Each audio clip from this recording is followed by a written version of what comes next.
और लइका लइके में पापा काहे भेद करेला लइका के पढ़े भेजेला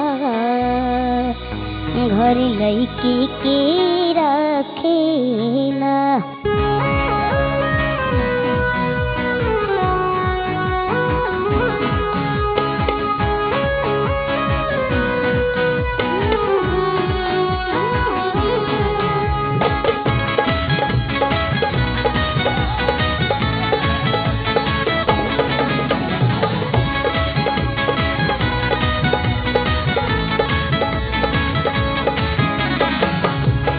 होमर के नाम लिखवा दो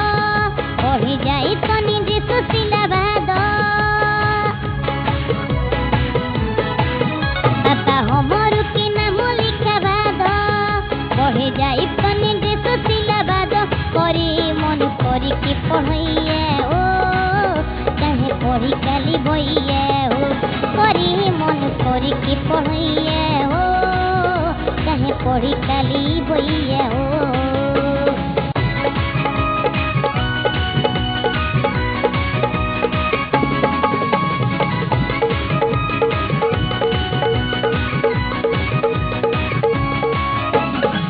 घर के काम करवाओ तारो छिपा लुटा मंजाओ तारो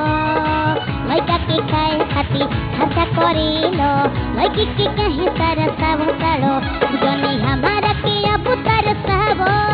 पढ़े जाए तनी जे तो सिलावा दो पापा हमर के नाम लिखवा दो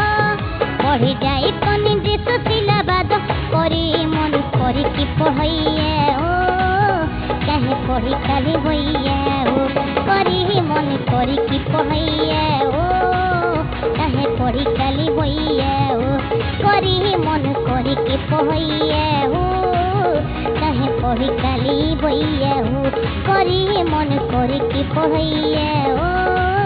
चाहे पढ़ी काली भैया ओ।